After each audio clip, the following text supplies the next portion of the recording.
عزیز دوستو، بزرگوں اور بھائیوں، اللہ تعالیٰ نے قرآن مجید فرقان حمید میں ارشاد فرمایا ہے کہ یؤتی الحکمت من یشاء، اللہ جسے چاہتا ہے حکمت عطا کرتا ہے، اور فرمایا ومن یؤت الحکمت فقد اوتی خیرا کثیرا، جسے حکمت دی گئی اسے بہت بڑی دانائی دی گئی، اسے بہت بڑی خیر ملی جسے حکمت نصیب ہو گئی، بہت بڑی اللہ نے اسے خیر عطا کر دی۔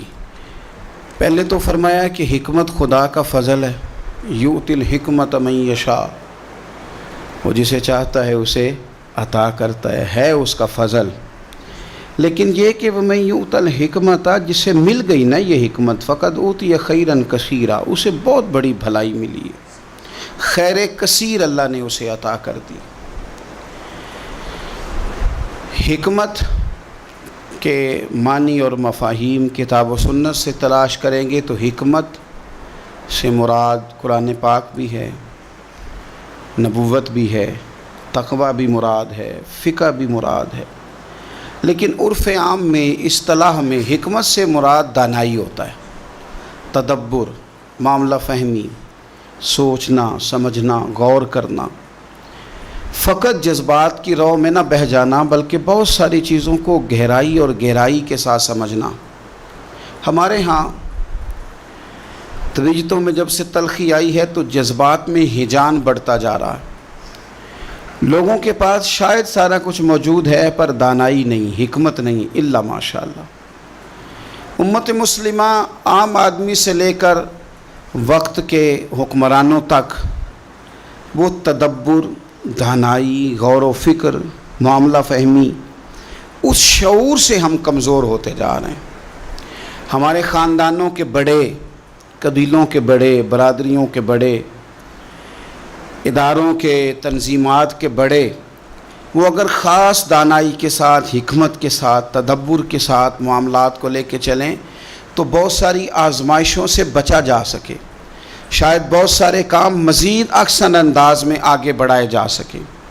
ہمارا جذباتی ہونا، ہمارا ہر کام کو جوش میں لینا اور ہوش سے بالکل کام نہ لینا، یہ چیزوں کو بگاڑ دیتا ہے، سنوارتا نہیں۔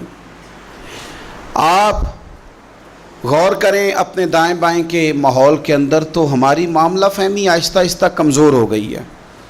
اگر ہمیں کوئی جذباتی کرنے کی کوشش کرتا ہے تو ہم تو پہلے سے بڑے جذباتی ہیں، بالکل تیار بیٹھے۔ خاتون نے تھوڑا سا رو دیا ہے، بات رو کے بتائیے، ہو گئے ہم جذباتی۔ ہم نے یہ سمجھا نہیں کہ جو یہ بات کر رہی ہے اس کو تول تو لوں، کوئی ضروری ہے کہ وہ ساری بات ٹھیک ہی ہو۔ اس پر اگر مکمل تدبر کیا جاتا، اس کو اچھے طریقے سے پرکھا جاتا، پھر اس کے بعد اس کو بھی حوصلے کا کہا جاتا، خود بھی ذرا حکمت اور دانائی سے کام لیا جاتا، تو شاید ہم بہت ساری بزرگوں کی بے ادبیوں سے بچ جاتے، شاید گھر کو توڑنے سے بچا لیتے۔ پھر ایک شخص ہمیں آ کے بتا رہا ہوتا ہے کہ فلاں آدمی تیرے بارے میں بڑی سخت بات کر رہا تھا، سخت زبان استعمال کر رہا تھا، اس نے تجھے بہت ہی برا بھلا کہا، کوئی جملہ خیر کا تیرے بارے میں اس نے کہا ہی نہیں، اور وہ لفظ جو میں کہہ نہیں سکتا وہ اس نے بتا دیے۔ تو پہلے تو آپ آنے والے سے یہ سوال کریں، اس سے یہ پوچھیں کہ تو اگر میرا خیر خواہ تھا تو اتنی دیر سنتا کیوں رہا؟ اور سامنے والا بات کہتا ہی اس کے ساتھ ہے جس کا اسے پتہ ہوتا ہے کہ اس نے تھوڑی سن لینی ہے، اسی کو تو اتنا خیر خواہ تھا تو اتنی لمبی سن کے آیا، اور پھر اگر تجھے اتنا ہی پیار تھا کہ تو رہ ہی نہیں سکا اور فٹافٹ آ گیا بتانے کے لیے، تو نے اسے سزا کیا دی، جواب کیا دیا؟ اتنی توہین اس نے اگر کر دی تھی بقول تیرے تو چپ کر کے سنتا رہا، ایک جملہ بھی تیری زبان سے نہیں نکل سکا، تو کہہ ہی نہیں سکا، اس کا مطلب ہے کہ تو غیبت پسند ہے، اس کا مطلب ہے کہ تو کہیں نہ کہیں شامل ہے اس بات میں۔ تو معاملات، پھر میں ایک چھوٹی سی گزارش میں نے بزرگوں سے کرنی ہے، نوجوانوں سے تو ہیں ہی ساری باتیں، بزرگوں سے بھی۔ ہمارے بزرگ جذباتی نہ ہوں تو کمزور ضرور پڑ جاتے ہیں، بڑی جلدی ریٹائرمنٹ لے لیتے ہیں، حالانکہ بچوں کو ہمیشہ چھاؤں کی ضرورت رہتی ہے۔ وہ جتنا بھی روئے نا اس کی خواہش ہوتی ہے چپ مجھے میری اماں ہی کرائے، چاہے اس کی اپنی عمر 60 سال کیوں نہ ہو گئی ہو، اس کا دل کرتا ہے کہ میں جب ڈگمگانے لگوں تو فوراً میرا والد آ کے کہے کہ تو فکر نہ کر، میں مسئلے کو دیکھ لوں گا، اس کی خواہش ہوتی ہے۔ بزرگ کیا کرتے ہیں، وہ کمزور ہو جاتے ہیں، بڑی جلدی ریٹائر ہو جاتے ہیں، وہ کہتے ہیں یہ تیرا کام ہے، تو جان اور تیرا کام جانے۔ تو آپ اتنی جلدی ریٹائرمنٹ لے لیں گے تو وہ بیچارہ تو الجھ جائے گا، بڑی ساری آزمائشوں میں آ جائے گا۔ آپ اگر اپنی شعوری عمر کو بڑا کریں، شعوری، ہمارے ہاں نا ہماری ویسے عمر بڑی ہوتی ہے، شعوری عمر نہیں بڑی ہوتی۔ اللہ تعالیٰ سب کے بچوں کو صحت عطا فرمائے، لیکن جو بچے اب نارمل ہوتے ہیں نا ان کے بارے میں ڈاکٹر یہ کہتے ہیں کہ یہ خود 14 سال کا ہے، اس کا دماغ 1.5 سال کا ہے، یعنی اس کی جسمانی عمر بڑھ گئی ہے، ذہنی عمر ابھی چھوٹی ہے۔ ہمارے یہاں بہت سارے لوگ ایسے ہیں جو شعوری طور پر بڑے بچے ہیں، ایسے ضدیں کرتے ہیں کہ جیسے چھوٹا سا بچہ ضد کر رہا ہے، شعوری طور پر کمزور ہیں، ابھی بھی وہ حرکتیں کرتے ہیں جو بڑے چھوٹے جوانوں کو کرنی چاہیے، جو نو عمر نو خیز لوگوں کو کرنی چاہیے وہ والے کام کرتے ہیں، الا ماشاء اللہ۔ تو حکمت کے ساتھ، تدبر کے ساتھ، دانائی کے ساتھ اپنی زندگی کے معاملات کو لیں، آپ جذباتی نہ بنیں، آپ تھوڑا وقت گزاریں۔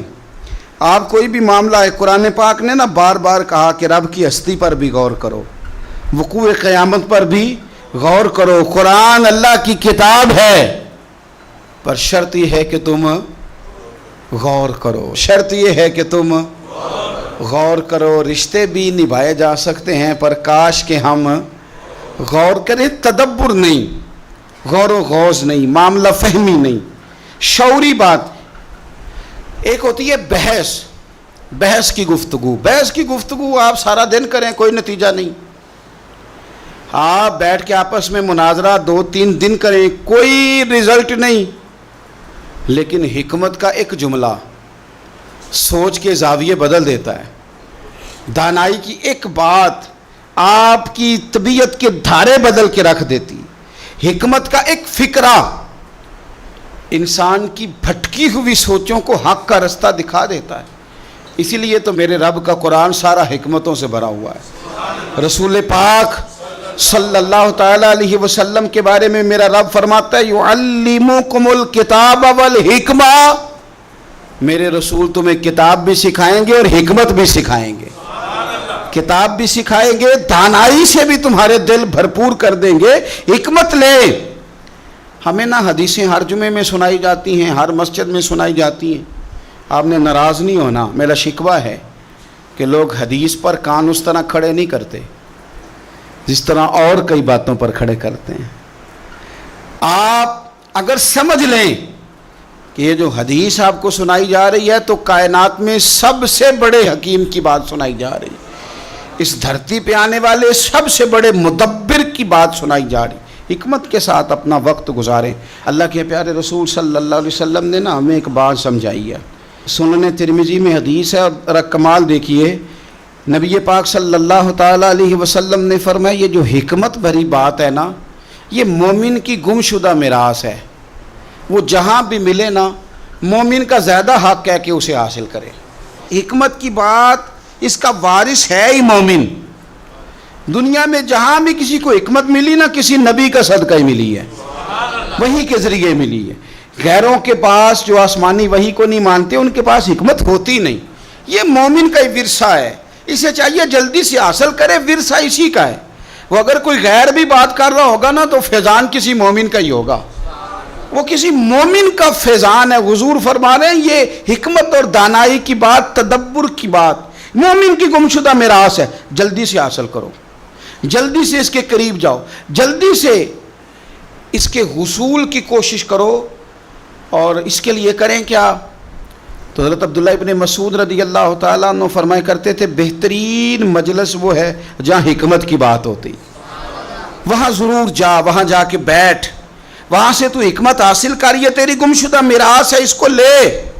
حضرت لقمان نے اپنے بیٹے سے کہا تھا بیٹے جایا کر جہاں حکمت کی محفلیں ہوں، جہاں سمجھدار لوگ بیٹھتے ہوں، معاملہ فہم، وہاں جا کے بات سیکھا کر۔ آپ یقین کریں کہ بزرگوں کی مجلس سے آپ کو نا کتابوں کا نچوڑ ملتا ہے، کتاب و سنت سے مفاہیم عکس کر کے وہ ہمیں دیتے ہیں، اور بہت ساری علم پر لکھی گئی تصانیف کا نچوڑ ایک جملے میں بیان کر دیتے ہیں۔ تو حکمت سیکھیں، دانائی سیکھیں، تدبر والی زندگی گزاریں، کسی چیز کو بھی لیں تو ذرا غور و خوض کے ساتھ لیں، تھوڑے معاملہ فہم بنیں۔ ایک چھوٹی سی بات اور کر لوں، سازشی نہ بنیں۔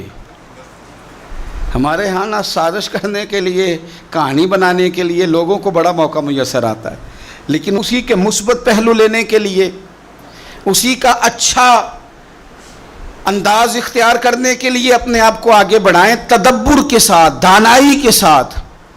اور حضور نے تو یہاں تک فرمایا تھا کہ جس کے پاس تم حکمت دیکھو نا اس پر ناز کیا کرو، غبطہ کیا کرو کہ یہ بندہ سمجھدار ہے۔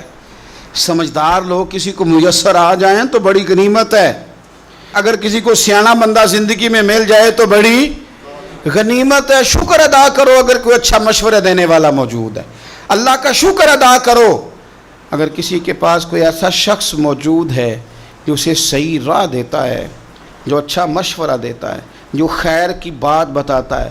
میرے نبی پاک صلی اللہ علیہ وسلم فرمانے لگے، امام بہقی نے حدیث لکھی ہے، حضور فرمانے لگے کسی مسلمان بھائی کو حکمت کی بات بتا دینا یہ تیری طرف سے اس کے لیے بہترین تحفہ ہے۔ یہ تو نے اچھا تحفہ دیا ہے اگر تو نے کسی کو دانائی والی بات بتا دی، حکمت والی بات بنا دی، اگر تو نے شعور اس کا صحیح کر دیا۔ شعور۔ ایک دوست نا مجھے ہالینڈ سے ملنے آئے، تو اسی لب و لہجے میں وہ پلے بڑھے تھے، تو انہوں نے پاکستان پہنچ کے مجھے فون کیا، کہنے لگے میں نا کچھ تھوڑی سی نا موٹیویشن لینا چاہتا ہوں آپ سے، آپ مجھے موٹیویٹ کر دیں گے؟ میں نے کہا بتائیں۔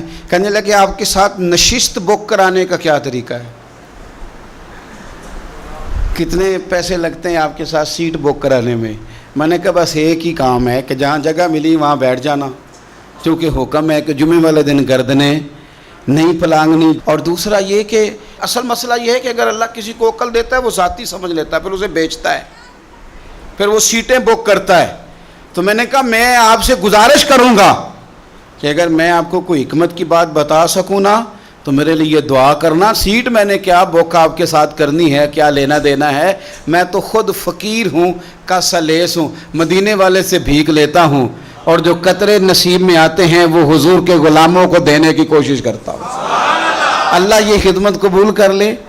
تو باقی آپ کہنے لگے جی نہیں وہ موٹیویشنل جو لوگ ہیں نا وہ سیٹ، میں نے کہا وہ مجھے نہیں پتا وہ کیا کرتے ہیں، اور ویسے بھی جو بکتی بکاتی ہے وہ حکمت تو نہیں نہ ہوتی، حکمت تو انمول ہوتی ہے، جو خریدی جا سکے، جو بیچی جا سکے وہ حکمت تو نہیں نا میرے بھائی، وہ تو انمول شے ہے، وہ تو کہیں سے ملتی ہے، اور اگر مل جائے تو پھر کیا ہی بات ہے، پھر کیا بات ہے، پھر تو ویسے بھی درویش نے کہا تھا دنیا اتے تھوڑے ہی رہ گئے، قدر شناس سخن دے، چند تو لوگ رہ گئے ہیں جن کی سمجھ میں بات آتی ہے، ورنہ تو یہ کہ کئی سنتے ہیں تو خالی سر ہی دھنتے ہیں۔ اللہ تعالیٰ سمجھ کی توفیق عطا فرمائے۔ تو دانائی، تدبر۔ آپ دیکھیے میرے رسول پاک صلی اللہ تعالیٰ علیہ وسلم کو اللہ تبارک و تعالیٰ نے حکمت عطا کی، کتنی عطا کی؟ حضور کو شعور، بلندی، پختگی، معاملہ فہمی، تدبر، چیزوں کو پرکھنا کتنی عطا کی۔ شیخ عبدالاقصی محدث دہلوی شیخ محقق رحمۃ اللہ علیہ فرماتے ہیں اللہ نے عقل کے 1000 حصے کیے ہیں اور 999 حصے عقل اللہ نے اپنے رسول کو عطا فرمائی ہے صلی اللہ تعالیٰ علیہ وسلم۔ باقی ایک حصہ ساری دنیا کو ملی ہے جس سے انجینئر بھی بنے، سائنسدان بھی بنے، عالم فاضل شیخ مفتی محدث مفکر بنے، 999 تو اللہ نے رسول پاک کو عطا فرمائے ہیں۔ تو جن کے پاس اتنا شعور ہے وہاں سے شعور لینا چاہیے، کہیں اور جانا چاہیے؟ شعور تو سارا حضور کے دروازے سے ملتا ہے۔ آپ ذرا حضور کی حکمت کو دیکھیے گا۔ حضور صلی اللہ تعالیٰ علیہ وسلم کے نا اعلان نبوت سے پہلے کا واقعہ ہے۔ قریش مکہ نے جب تعمیر کیا نا خانہ کعبہ، تو وہ نا چونکہ بات بات پہ لڑ پڑتے تھے، اور میرا قبیلہ آگے جائے گا، میں آگے بڑھوں گا، یہ بڑا مسئلہ ہے، یہ آج بھی کئی خاندانوں میں ہے۔ ہمیں سب سے پہلے پوچھو، ہمیں آگے لگاؤ، ہماری چودراہٹ کا اعلان کرو، ہمیں بڑا تسلیم کرو۔ وہ چھوٹی چھوٹی باتوں پہ، حتیٰ کہ حوض پر گھوڑے کو پانی پلانا ہے تو پہلے میں نے پلانا، اس پر بھی لڑائی ہو جاتی تھی۔ تو خانہ کعبہ کی تعمیر سارے مل کے کر رہے تھے، اب کئی قبیلے تھے، خانہ کعبہ مکمل ہو گیا تو آپ کو پتہ ہے طواف شروع بھی حجر اسود سے ہوتا ہے، ختم بھی حجر اسود پہ ہوتا ہے۔ یہ جنت کا وہ عظیم پتھر جس سے آغاز و اختتام ہوتا ہے، ہر ایک کی خواہش تھی کہ یہ پتھر ہم نصب کریں گے، اٹھا کے ہم لگائیں گے تاکہ قیامت تک یہ اعزاز ہمارے حصے میں آئے۔ اب انہوں نے اس کے لیے تیاری کر لی، قبیلہ عبدالدار کے لوگوں نے تو اس طرح کیا کہ نوجوان بھی جمع کر لیے، تلواریں بھی اکٹھی کر لی کہ جس قیمت پہ بھی ہمیں یہ کام کرنا پڑا، نصب ہم نے کرنا ہے پتھر۔ ایک پیالے میں خون رکھ کے اس پہ ہاتھ ڈال کے انہوں نے قسمیں بھی اٹھا لی کہ ہم یہ کام کریں گے، ہر قبیلہ یہی کہہ رہا تھا۔ اور جب بات بڑی بڑھ گئی نا تو ابو امیہ بن مغیرہ ایک سیاںا آدمی تھا، وہ کہنے لگا یار لڑو نا، ایک طریقہ ہوتا ہے نا کسی چیز کو بھی حل کرنے کا۔ اس نے کہا یار اس طرح کرو، ایک مسئلہ اس طرح کر کے نہ حل کر لیں، ایک بات میں نہ بتاؤں، آپس میں نہ لڑو، کل جو بندہ سب سے پہلے حدود حرم میں داخل ہو، وہ کوئی بھی ہو جو فیصلہ کریں قبول کر لو گے، کر لو گے، کر لو گے، کر لو گے، ہاں ہو گئی سب کی، قربان جائیں۔ سب سے پہلے حدود حرم میں مدینے والے محبوب تشریف لائے، رسول کائنات صلی اللہ علیہ وسلم۔ اب تو ہر بندہ خوش ہو گیا، کہنے لگے لو بھئی یہ تو صادق اور امین ہے، اسیر دشمن کی چاہ میں بھی، مخالفوں کی نگاہ میں بھی امین ہے، صادق ہے، معتبر ہے، میرا پیغمبر عظیم تر ہے۔ نبی پاک صلی اللہ علیہ وسلم تشریف لائے، انہوں نے کہا جی آپ جو فیصلہ بھی کریں قبول ہے، آپ بتا دیں کون سا قبیلہ حجر اسود اٹھا کے، باقی خانہ کعبہ کی تعمیر مکمل ہو گئی، حجر اسود کون سا قبیلہ لگائے، پہلے طے کر لیا تھا جو حضور فیصلہ کریں گے سب کو قبول ہوگا۔ اب اگر حضور ایک کے حق میں فیصلہ کر دیتے تو تیار تھے نا باقی قبول کرنے کو۔ اب وہ سارے قبیلے نظریں حضور پہ لگائیں، نتیجہ نکلنا ہے، یہ سمجھ لیں پاس فیل کا نہیں، فرسٹ سیکنڈ کا نتیجہ ہے۔ کس کو سعادت ملتی؟ ای سعادت بزور بازو نیز کس کو ملتی ہے؟ قربان جاؤں حضور کی حکمت پر، نبی پاک کے تدبر پر۔ اب ایک کو بھی اگر حضور کہتے تو لگا دے تو باقی وعدہ کر چکے تھے مانیں گے، پر یار پریشانی تو ہوتی ہے نا کہ ہم سیکنڈ آ گئے، تھرڈ آ گئے۔ اب یہ سب چاہ رہے تھے سعادت لینا، تو رسول پاک نے نا چادر بچھائی، حجر اسود اٹھا کے رکھا، فرمایا لڑو نا، سارے یہ ایک ایک کونے سے چادر پکڑ لو، قربان جائیں۔ سب نے اٹھا لیا اور اٹھا کے این اس جگہ لے آئے جہاں نصب کرنا تھا، حضور نے اپنے دست مبارک سے پکڑا، وہاں لگا دیا۔ اب کوئی سب سے پوچھتا نا کس نے لگایا ہے تو سب یہی سمجھتے تھے ہم نہیں لگایا ہے، اور آخری فیصلہ یہ تھا ہم سب نہیں لگایا ہے۔ یہ حکمت ہے رسول پاک کی، تیرے آگے ہیں یوں دبے لچے فصحاء عرب کے بڑے بڑے، کوئی جان منہ میں زبان نہیں بلکہ جسم میں جان ہے۔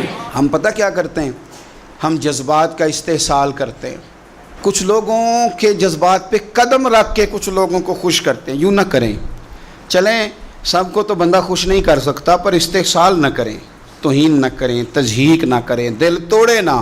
سب کے جوڑ نہیں سکتے تو چلو کسی کا توڑے نہ، سب کے ساتھ تو آپ نہیں چل سکتے، ہر بندے کو تو خوش نہیں کر سکتے، لیکن استحصال نہ ہو، کسی کی توہین نہ ہو، کسی کو یہ نہ محسوس ہو کہ مجھے اہمیت نہیں دی گئی، قربان جائیں۔ سعد بن عبادہ رضی اللہ تعالیٰ عنہ فتح مکہ والے دن نا ان کے ہاتھ میں جھنڈا تھا، لمبردار تھے، کوئی حکمت بن گئی، ان کو معزول کرنا تھا، کسی اور کو ان کی جگہ مقرر کرنا تھا۔ اب فتح مکہ ہے، سامنے قریش ہیں، ان کے سامنے کسی صحابی کو معزول کرنا ہے، فتح ہو رہی ہے، حضرت سعد بن عبادہ رضی اللہ تعالیٰ عنہ جلیل القدر صحابی ہیں، اب ان کی جگہ کسی کو مقرر کرنا ہے، بات بھی کوئی اتنی بڑی نہیں، بس حکمت کا تقاضا ہے کہ ان کو تبدیل کر کے کسی اور کو لگایا جائے۔ یہ شان ہے میرے رسول پاک کی، یہ دانائی، یہ حکمت، یہ تدبر، یہ سمجھ، ساری کائنات کی عقلیں قربان۔ اقبال کہنے لگے عقل قربان کن بپیش مصطفیٰ، کہنے لگے میں نے اپنی عقل حضور کے قدموں پہ قربان کر دی ہے۔ کیا انداز ہے، کیا تدبر ہے، کیا سوچ ہے۔ حضرت سعد بن عبادہ کو معزول کر کے کسی اور کو لگانا تھا، جھنڈا کسی اور کو دینا تھا، سپہ سالار کسی اور کو بنانا تھا۔ پتہ ہے حضور نے کیا کیا؟ نبی پاک نے حضرت سعد بن عبادہ سے کہا تیری جگہ نا جھنڈا تیرے بیٹے کے ہاتھ میں دینا ہے۔ آپ یقین کریں کہ اپنی جگہ پہ بندہ بیٹے کو بیٹھا دیکھے نا، کوئی اور بیٹھ جائے تو شاید دل ٹوٹ جائے، پر اپنی جگہ پتر بیٹھ جائے تو آنکھوں میں آنسو آ جاتے ہیں کہ لو میری کوئی سیٹ سنبھالنے والا آ گیا، اب خیر صلی ہے، اب کچھ نہیں ہوتا، اب جو ہے کام چلے گا۔ حضرت سعد بن عبادہ کو ہٹانا حکمت تھی، لیکن کریم نے ان کے بیٹے کو ہی لگا دیا۔ کوئی بندہ لب کشائی کر ہی نہ سکا، لوگ دانت دبا کے رہ گئے، یہ کمال۔ بس پھر کہنا پڑتا ہے زندگیاں ختم ہوئی اور قلم ٹوٹ گئے، پر آقا تیرے اوصاف کا ایک باب بھی پورا نہ ہوا۔ یہ انداز کریمانہ حضور کا۔ اپنی زندگی میں نا تھوڑا تدبر سیکھیں، تدبر۔ آپ نے ناراض نہیں ہونا، کہہ دوں ایک چھوٹی سی بات، مجھے کئی دفعہ نا اس نوجوان کو ڈانٹنے کو دل کرتا ہے جس سے نا اماں کی اور بیوی کی لڑائی بھی صحیح نہیں ہو رہی۔ میں کہتا ہوں یار تجھے اللہ نے شعور دیا ہے، تو نے تو دنیا کو فتح کرنا تھا اور تو یہیں الجھ کر رہ گیا ہے۔ وہ مہربانی کریں جی کوئی دعا کر دیں، کس کے لیے؟ بیوی سیانی ہو جائے، اماں سمجھ۔ تو میں کہتا ہوں نہ بھی سیانی ہو تو پھر بھی گزارا کریں۔ آپ کچھ بڑا کام کریں زندگی میں، آپ کچھ انقلاب قوم کے لیے، ملت کے لیے، مذہب کے لیے، نظریے کے لیے، یہیں الجھے رہنا ہے ساری زندگی۔ آگے بڑھیں، اتنی بھی شعور ہمارے پاس تدبر کی کمی آ جائے کہ گھر کا نظام بھی ہم سے ٹھیک نہ ہو، یہ ٹینشن لے کے ہی ہم بال سفید کر کے بیٹھ جائیں۔ تدبر کا معاملہ کریں، حکمت کا معاملہ کریں۔ بیوی کا اور اماں کا اتنا مقابلہ نہیں ہوتا جتنا سوکنوں کا مقابلہ ہوتا ہے، سوتن کا جتنا مقابلہ ہوتا ہے۔ تو رسول پاک کی بارگاہ میں تو 11 ازواج مطہرات رہتی تھی، 9 بیک وقت موجود ہوتی تھی۔ تو تدبر کے ساتھ حضور نے سب کے حقوق ادا کیے، حکمت کے ساتھ سب کے جذبات کا خیال رکھا، ہر ایک کو حضور نے شان دی۔ تو نے ہر شخص کی قسمت میں یہ عزت لکھی اور آخری خطبے کی صورت میں نصیحت لکھی۔ حضور نے ہر ایک کو عظمتوں سے نوازا، شان عطا فرما۔ ہم کیا ہیں؟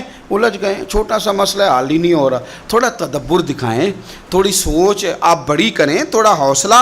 اور اس کے لیے نا سب سے زیادہ سہنا اس نے ہے جو سب سے زیادہ سیانا ہے، جو سب سے زیادہ۔ ہاں یہ اگرچہ پنجابی کا جملہ ہے پر میں نے اس کو پورا نچوڑا ہے، اس کو میں نے نچوڑا ہے، اور یہ بالکل سچی بات ہے کہ عقل ہوئے تھے۔ ہاں جو سیانا ہے وہ بہرحال پریشان تو عقل ہوئے تھے۔ اگلی گل میں نہیں جے کرنی، وہ تو انہوں پتہ ہے، لیکن عقل ہوئے تھے پھر تے سوچا چنگیاں نے، اتنی بری چیز۔ آپ یقین کریں جو سیانا ہے، جو سمجھدار ہے، وہ سب کی سنتا ہے۔ کئی دفعہ دل کرتا ہے اپنی بھی کہنے کو، لیکن نہیں کہہ پاتے، کوئی حرج نہیں۔ جن کی سن رہے ہیں ان کو تو تسلی ہو رہی ہے نا، وہ تو سکون میں ہے کہ نہیں۔ تو تدبر والی، حکمت والی دیکھیں حضور کا طریقہ نور دیکھیں ذرا۔ غزوہ حنین کے موقع پہ نا، حنین کے موقع پہ بہت سارا مال غنیمت آیا۔ تو اسلام کا حسن یہ ہے کہ جو لوگ نیا کلمہ پڑھتے ہیں نا، ان کی تالیف قلوب کے لیے مؤلفۃ القلوب کو زیادہ دیا جاتا ہے، تاکہ وہ ان کا دل ٹھہرے اسلام پر، ان کی طبیعت جمے۔ اور کئی دفعہ یوں بھی ہوتا تھا جب کوئی کلمہ پڑھتا تھا تو اس کے رشتہ دار ناطے توڑ دیتے تھے، تعلقات ختم کر دیتے، مال و اسباب ملتا تھا تو اس کو اس سے طاقت بھی میسر آتی تھی۔ اس میں سے نا نیا کلمہ پڑھنے والوں میں سے زیادہ لوگ قریش میں سے تھے، مکہ کے رہنے والے تھے، حضور کے قریبی۔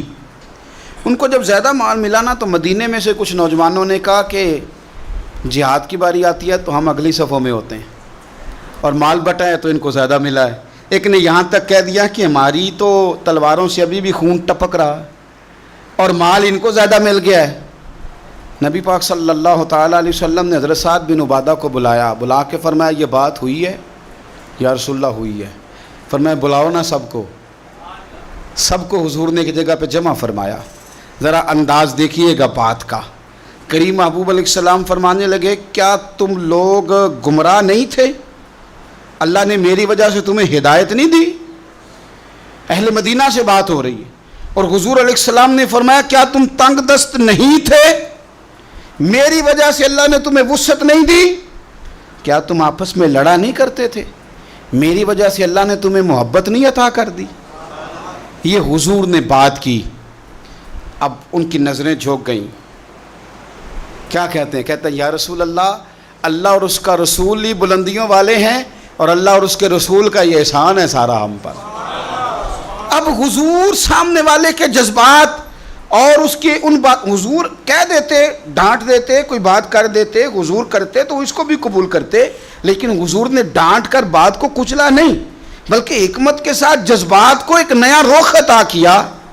حضور فرمانے لگے تم میری بات کے جواب میں کہہ سکتے ہو کہ یا رسول اللہ، اہل مکہ نے تو آپ کو تکلیف دی تھی، ہم نے آپ کو یہاں رہنے کو جگہ دی۔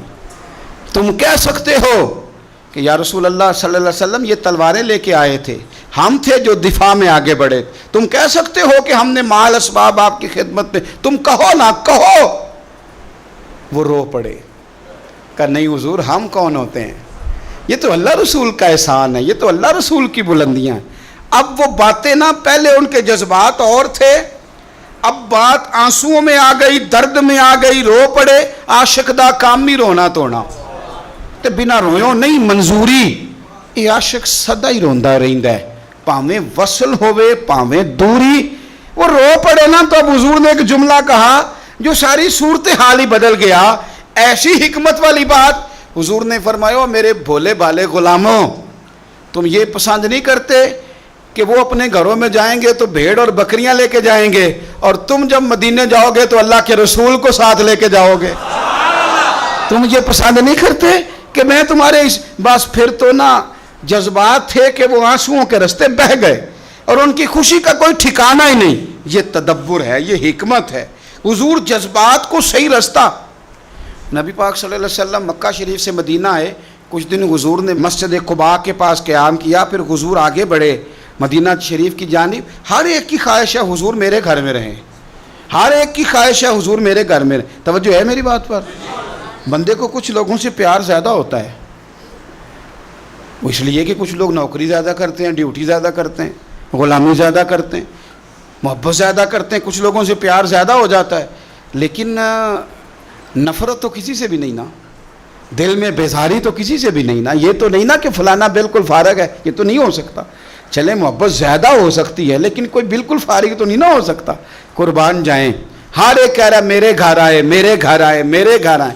اب اگر حضور خود فرما دیتے نا کہ فلاں کے گھر جاؤں گا تو شاید کچھ دلوں میں بات آتی، پر میرے رسول پاک کی حکمت، نبی پاک کا تدبر، حضور کا کمال، فرمایا ابھی تم میری اونٹنی کا رستہ چھوڑ دو، میں نے یہ کام ہی اللہ کے سپرد کر دیا ہے۔ میری اونٹنی معمور ہے، جہاں رب حکم دے گا چاہے گا وہاں بیٹھ جائے گی، جہاں رب چاہے گا، تاکہ کسی کے دل میں کوئی بات آئے نہ۔ یہ حکمت ہے، یہ دانائی ہے۔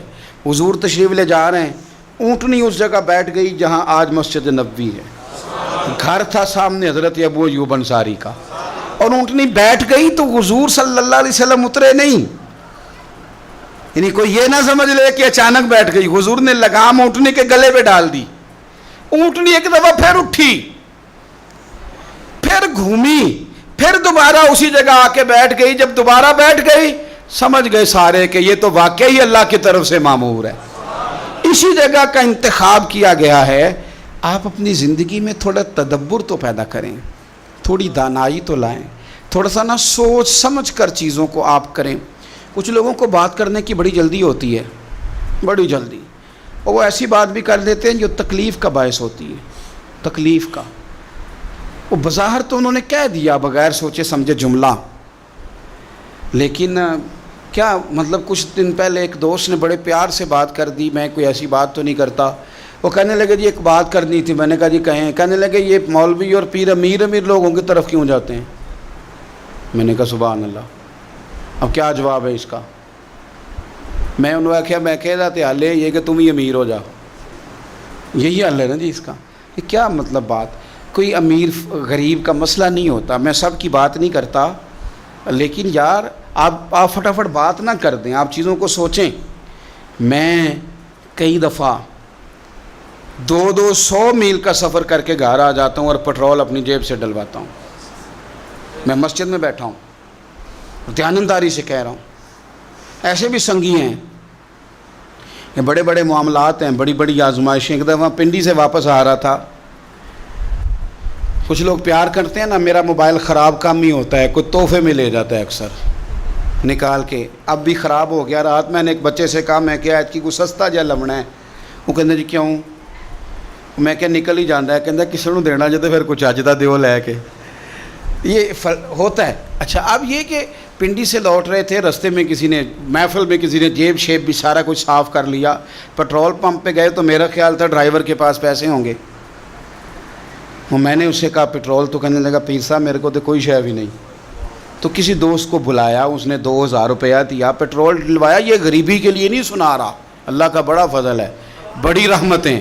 صرف آپ کو یہ بات سمجھا رہا ہوں کہ کوئی جملہ جب ہم بولتے ہیں، کوئی بات جب ہم کرتے ہیں، تو تھوڑا اس میں اگر تدبر ہو، اس میں تھوڑی سی حکمت ہو، اس میں تھوڑی سی دانائی ہو، اس میں کچھ ایسا معاملہ ہو، تو پھر چیزیں اور ہوتی ہیں. میں نے اس سنگی سے، اور بھی کئی دوست اس طرح کے ملتے ہیں، میں نے اسے کہا کہ اگر ہم امیروں کے گاہک ہوتے نا تو تم اس مسجد میں بیٹھے ہوتے جس کے چاروں کونوں میں اے سی لگے ہوتے، بڑی وسیع و عریض ہوتی، بڑا کچھ تمہیں نظر آتا. یہ حال دیکھ کے ہمارا دیکھ لو کہ ہم امیروں کی طرف کتنا جاتے آتے ہیں، ہماری کیا پوزیشن ہے، کس طرح کا ماحول ہے. تو جلدی نہ کریں. یہ میں نے اپنے معاملے کو کلیئر کرنے کے لیے بات نہیں کی. ہمیں تو اور بھی کچھ کہہ دیں کوئی حرج نہیں، پھر کیا ہے، یہ کر یار دے نام دا ملے مینا. لیکن میں روٹین کی بات کر رہا ہوں. اس طرح کی بات ہم ابا جی سے بھی کر دیتے ہیں کہ مینوں پتہ ہے بڑا پتر کماؤ ہوئے تاں تہاڈا دھیان ادھر ہے. تو ابے بیچارے کا دل ٹوٹ جاتا ہے، وہ پریشان ہو جاتا ہے. تو اس طرح کی بات ہم اکثر جگہوں پہ کر دیتے ہیں. یہ بات ٹھیک، آپ تدبر کے ساتھ، حکمت کے ساتھ، دانائی کے ساتھ. میں یہاں سے سفر کر کے وہ دور گیا 2.5-3 گھنٹے، علاقے کا نام نہیں لیتا، لوگ پہچان، جلسے کا ٹائم لیا ہوا تھا ان لوگوں نے. ہم ان کے علاقے میں پہنچ گئے، جا کے ٹیلی فون کیا کہ جناب آج آپ کا جلسہ. کہنے لگے اوہو وہ تو کینسل ہو گیا ہے، اجازت ہی نہیں ملی، آپ کو بتا ہی نہیں سکے. وہ کہا تھا، فون کیا تھا، پتہ. اب تدبر کی بات ہے نا، ہمارے بچے پریشان ہو گئے نا، سانو پریشان کیتا ہے. میں نے ان سے کہا کہ پتر یہاں حکمت بھی ہے ایک، اگر ہمیں کو مجبوری بن جاتی تو. اتنی جلدی نہ آوازار ہوں چیزوں سے کہ ویکھو نہ دسیا ہی نہیں، انہوں نے پتہ ہی نہیں، بلاوا نہ فون، سناوا نہ چار. اتنی جلدی کرنے کی کیا ضرورت؟ آپ تھوڑی حکمت کے ساتھ زندگی. یہ مثالیں اس لیے دے رہا ہوں کہ جلد باز ہیں، جلدی کرتے ہیں، اس کا نقصان ہمیں خود ہوتا ہے. بھائی میرے ساتھ کئی دفعہ ایسے میں بیمار ہو گیا، کسی پروگرام پہ نہیں جا سکا، گھر میں کوئی ایسا ایشو ہو گیا، تو اگر کسی نے کسی وجہ سے کہہ دیا یاد نہیں رہا تو کیا ہو گیا ہے. آپ تحمل، بردباری اپنی زندگی میں لائیں. آپ یقین کریں ہنڈیا جب ابلتی ہے تو اس کے اپنے کندھے جل جاتے ہیں سارے، اور اگر اعتدال میں رہے تو اس کا اپنا وجود جلنے سے بچ جاتا ہے. نہ اتنا ابلیں کہ اپنا ہی جسم جل جائے. تدبر کے ساتھ جئیں گے. ہم تو ماننے والے ہی اس دین کے ہیں جو دین حکمت والا ہے. یؤتی الحکمت من یشاء، اللہ جسے چاہتا ہے حکمت عطا کرتا ہے. ومن یؤت الحکمت فقد اوتی خیرا کثیرا، اور جسے حکمت دی گئی اسے بڑی ہی خیر دی گئی. اللہ تعالی ہمیں حضور کی غلامی میں حکمت عطا فرمائے. آخر دعوانا ان الحمد